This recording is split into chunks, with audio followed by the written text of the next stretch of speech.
உண்மை சம்பவத்தை தழுவி எடுக்கப்பட்ட துரந்தர் சொல்லப்படுற இந்த ஒரு படத்துல அக்ஷய் கண்ணன் அந்த கேரக்டராகவே வாழ்ந்துட்டாரு. இந்த கேரக்டரோட உண்மையான பேரு சர்தார் அப்துல் ரஹ்மான் பலோச். பாகிஸ்தான் நாட்டுக்குள்ள தனக்குன்னு ஒரு நாட்டை உருவாக்குனாரு. இவர் செஞ்ச விஷயங்கள்லாம் வார்த்தைகளால வர்ணிக்கவே முடியாது. 13 வயசா இருக்கும் போது ஒருத்தரை குத்தி கொள்றாரு. 19 வயசுல தன்னோட தாயை கொண்டு தூக்கு கயிறு போட்டு ஃபேன்ல தொங்க விட்டுறாரு. கராச்சியில இருக்கிற ஒரு மிகப்பெரிய கேங் அஜ்லாலு கேங்ல போய் சேர்றாரு. கொஞ்ச நாள்ல அந்த கேங்கோட தலைவரை போலீஸ் அரெஸ்ட் பண்ணிடுறாங்க. அந்த கேங்குக்கு இவரே தலைவர் ஆகிறாரு. ஸ்மக்லிங், மணி லாண்டரிங் சொல்ற விஷயத்த அதிகமா பண்ணிட்டு இருந்தாரு. இவர் யாராவது எதிர்த்து நின்னா அவங்களோட தலையை வெட்டி அதுல ஃபுட்பால் விளையாடுவாரு. அதனாலே இவரை எதிர்த்து நிக்க எல்லாம் பயந்தாங்க. கட்டத்துக்கு மேல கராச்சியை தன்னோட கண்ட்ரோலுக்கு கொண்டு வந்துட்டாரு. அங்க இருக்க கடைகள்ல வரி வசூலிக்கிறது, அங்க ஏதாவது கேஸ் நடந்தா அதை இவங்களே சால்வ் பண்ணுவாங்க. அப்படி இவங்க சொல்றது யாரும் கேட்கலனா எல்லாரும் முன்னாடி வச்சு இரும்பு ராடால தலையை அடிச்சு உடச்சு சாவடிப்பாங்க. இவர் ராபின்ஹுட் ஆஃப் பாலிடிக்ஸ்னு சொல்லுவாங்க. கொள்ளடிக்கிற பணத்துல மக்களுக்கு நிறைய நல்லது பண்ணிருக்காரு. அதுக்கான காரணம் அடுத்த அரசியல்ல வரணும்னு தான் பாகிஸ்தான் பீப்புள் பார்ட்டின்ற கட்சிக்கு ரொம்ப சப்போர்ட் பண்ணாரு. ஈரான், பலுகிஸ்தான், சவுதி அரேபியா போன்ற கல்ஃப் கண்ட்ரீஸ்ல இருந்து ட்ரக்ஸும் வெப்பன்ஸும் நிறைய இவர்கிட்ட வந்துட்டு இருந்தது. இந்தியாவுக்கு எதிராக இருக்க டெரரிஸ்டுக்கு அதை கொடுத்திருக்காரு. கராச்சியை டோட்டலா கண்ட்ரோலுக்கு எடுத்துக்கிட்டாரு. பாகிஸ்தானுக்கு இது மிகப்பெரிய தலைவலி உருவாக்குச்சு.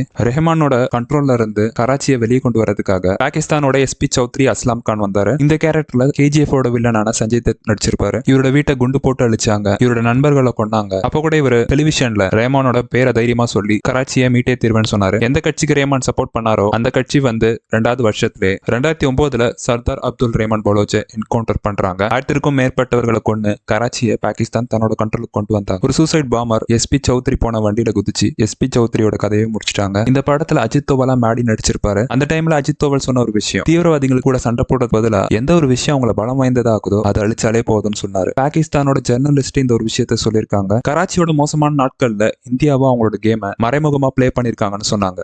இந்தியர்கள் யாராலையும் மறக்க முடியாத ஒரு நாள் 2008 மும்பை தாஜ் ஹோட்டல் அட்டாக். 140 அப்பாவி பொதுமக்கள் இறந்து போனாங்க. 20 கமாண்டோக்கள் போலீஸ் இறந்து போனாங்க. 300க்கும் மேற்பட்டவர்கள் காயமடைஞ்சாங்க. இந்த ஒரு விஷயத்த பண்ணது மேஜர் இக்பால். ரொம்பவே பயங்கரமான கொடூரமான ஒரு ஆளு. இந்த ஒரு கேரக்டர்ல அர்ஜுன் ராம்பால் நடிச்சிருக்காரு. பாகிஸ்தான் ஆர்மில ஃபர்ஸ்ட் ஒர்க் பண்ணிட்டு ISL சேர்ந்து அதுக்கப்புறம் லக்ஷர் தாய்பாக்கு உதவி பண்ணி இந்தியர்களை கொல்லணும்ன்ற நோக்கத்தோட வளர்றாரு. இது மாதிரி மோசமான ஒரு ஆளுக்கு இந்தியாவோட 1000 ரூபாய் 500 ரூபாய் நோட்டோட சீலை வித்தது ஒரு அமைச்சர் தான். அவர் தமிழ்நாடு தான். அவர் பேரை நீங்க கமெண்ட்ல சொல்லுங்க. சர்தார் அப்துல் ரஹ்மான் பலோச் தான் இந்த மேஜர் இக்பாலுக்கு ஆயுதங்களை கொடுத்திருக்காரு. இந்தியர்களை அழிக்கணும்னு நினைக்கிற இந்த மாதிரி விஷப்பூச்சிகளை பத்தி பார்த்தாச்சு. இது மாதிரி விஷப்பூச்சிகள் கிட்ட இருந்து இந்தியாவை காப்பாத்துறதுக்காண்டி உயிரை விட்ட உண்மையான ஹீரோஸை பத்தி பார்க்கலாம்.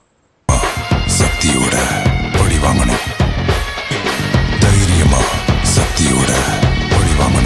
துரந்தர் படத்தையே தூக்கி சாப்பிடுற மாதிரி தான் இவரோட உண்மையான வரலாறு இருக்கு. ராஜஸ்தான் ஸ்ரீநகர் தான் இவரோட சொந்த ஊர். சிறு வயதுல இருந்து நடிப்புல ஆர்வம் ரொம்பவே அதிகம். இந்த திறமை தான் இந்தியாவோட ராவோட கண்ணில் இவர் பட வச்சது. இந்தியாவோட ரால ரகசியமா சேர்றாரு. 2 வருஷமா கடுமையான பயிற்சி கொடுக்குறாங்க. உருது பேசுறது, இஸ்லாமிய கலாச்சாரம், பாகிஸ்தானோட வாழ்க்கை முறையை கத்து தராங்க. அதுக்கப்புறமா பாகிஸ்தான் உள்ளே போறாரு. ரா அவருக்கு ஒரு புது பேரை கொடுத்திருக்காங்க, நபி அகமது ஷஹீர்னு. பாகிஸ்தான்ல இருக்க ஒரு கல்லூரியில லா படிக்கிறாரு. அதுக்கப்புறமா பாகிஸ்தானோட ஆர்மிலே போய் ஜாயின் பண்றாரு. மேஜர் ரேங்க் வரைக்கும் உயர்ந்தாரு. பாகிஸ்தானோட ராணுவ ரகசியங்கள் இந்தியாவோட ராக்கு அனுப்புனாரு. பாகிஸ்தானோட ISIக்கு டவுட் வந்துருது. பாகிஸ்தான் ஆர்மி எடுக்கிற ஒவ்வொரு முடிவுகளையும் எப்படி முன்னாடியே எப்படி இந்தியன் ஆர்மி கண்டுபிடிக்குது? அப்ப நம்ம கூட்டத்துக்குள்ள ஒரு கருப்பு ஆடு இருக்குன்னு அவங்க நினைக்கிறாங்க. ஆனா அது கருப்பு ஆடுல கருப்பு புலி. இந்தியா ரவீந்திர கௌஷிக்கு கொடுத்த பேரு பிளாக் டைகர். பாகிஸ்தான் ஆர்மிக்கு ட்ரெஸ் தைக்கிறவரோட பொண்ணை லவ் பண்ணி கல்யாணம் பண்ணிக்கிறாரு. அவங்களோட பேரு அமினா பேபி. இவங்களுக்கு ஒரு பையனும் பிறக்கிறாரு. அவர் பேர் நவீன். அவங்க கிட்டயும் இவர் இந்தியாவோட ரா ஏஜென்ட்ன்ற விஷயத்த சொல்லவே இல்லை. எல்லாமே சரியா போயிட்டு இருந்த இந்த ஒரு நேரத்துல தான் இன்னொரு ரா ஏஜென்ட்டை பாகிஸ்தானுக்குள்ள அனுப்புறாங்க. அவரு பாகிஸ்தானோட ISI கிட்ட மாட்டிக்கிறாரு. அவங்க கொடுக்குற டார்ச்சர் தாங்க முடியாம உங்களோட ஆர்மியில தான் மேஜர் பொசிஷன் உள்ள ஒருத்தர் இருக்காருன்னு சொல்லி ரவீந்திர கௌஷிகா மாட்டி விட்டுறாரு. உடனே ரவீந்திர கௌஷிகா பிடிக்கிறாங்க. அவர் பிடிச்சு 1 நாள் 2 நாள் இல்லங்க 18 வருஷம் அவர் டார்ச்சர் பண்றாங்க. அவருடைய மனைவியும் சும்மா விடல. இந்திய ஸ்பையோட வைஃப்னு லேபிள் வேற.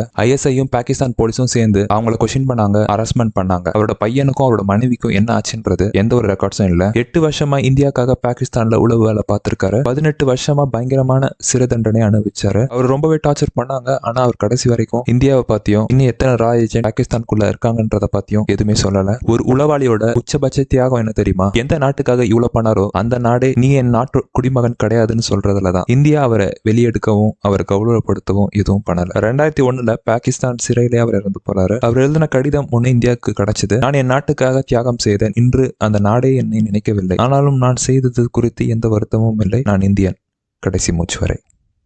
உண்மை சம்பவங்களை தழுவி எடுக்கப்பட்ட துரந்தர் படத்துல ரன்வீர் சிங்கோட கதாபாத்திரம் வந்து இந்தியாவோட ரியல் ஹீரோவான மோஹித் சர்மாவோட. 2 தீவிரவாதிகள் காஷ்மீர்ல இருக்க பசங்களை மூல செலவு பண்ணி அவங்கள கூட்டிட்டு போய் தீவிரவாதிகளா மாத்திட்டு இருந்தாங்க. 2003ல மோஹித் சர்மா முடி தாடிலாம் வளர்த்து பக்கா காஷ்மீரியனா மாறுறாரு. தன்னோட பேரை இத்திகார் பட்டேல்னு வச்சுக்கிறாரு. காஷ்மீர்ல போயிட்டு சுத்திக்கிட்டு இருக்காரு. எப்பயும் போலவே அந்த 2 தீவிரவாதிகள் காஷ்மீர்ல இருக்க பசங்களை மூல செலவு பண்ணி கூட்டு போக வந்திருக்காங்க. அவங்க கிட்ட என்னோட அப்பாவை இந்தியன் ஆர்மி கொண்டுட்டாங்க, அவங்கள பழி வாங்குறதுக்காக தான் உங்க கூட சேரணும்னு நினைக்கிறேன்னு சொன்னாரு. அந்த தீவிரவாதிகள் கூட நல்லா ஃப்ரெண்ட் ஆகி அவங்களோட திட்டத்தை எல்லாம் தெரிஞ்சுக்கிறாரு. 2 வாரமா தீவிரவாதிகள் கூடவே வாழ்றாரு. ஒரு கட்டத்துக்கு மேல அவங்களுக்கு டவுட் வந்துருது. அப்ப அவங்க கையில கண்ணை கொடுத்துட்டு உங்களுக்கு சந்தேகமா இருந்தா இப்பவே என்ன சுற்றுங்கன்னு சொல்லியிருக்காரு. அவங்களோட கவனத்தை செதறின அந்த ஒரு நேரத்துல 2 பேரையும் போட்டு தள்ளிட்டு பத்திரமா இந்தியாவுக்கு வந்துடுறாரு. இந்த சீக்ரெட் மிஷனுக்காக அவருக்கு நிறைய அவார்ட் கொடுத்தாங்க. 2009ல மோஹித் சர்மா ஜம்மு அண்ட் காஷ்மீர்ல இந்தியன் ஆர்மி நடத்தின ஒரு ஆபரேஷன்ல மோஹித் சர்மா தனியால நின்று 4 தீவிரவாதிகளை கொண்டு தன்னோட 2 பேட்ச்மேட்ஸை காப்பாத்தி தன்னோட உயிரை விட்டுறாரு. இந்திய அரசு அசோக் சக்கராவை கொடுத்து கௌரவிச்சாங்க. டெல்லியில இருக்கிற ராஜேந்திர நகர் மெட்ரோ ஸ்டேஷனுக்கு மேஜர் மோஹித் சர்மா ராஜேந்திர நகர் மெட்ரோ ஸ்டேஷன் மாத்தினாங்க. இவரோட மனைவி மது சர்மா என்ன தெரியுமா சொல்லிருக்காங்க,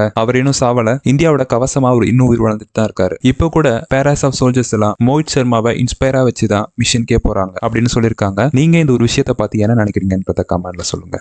இனி பாகிஸ்தானோட தலையெழுத்த இந்தியா தான் முடிவு பண்ணும்.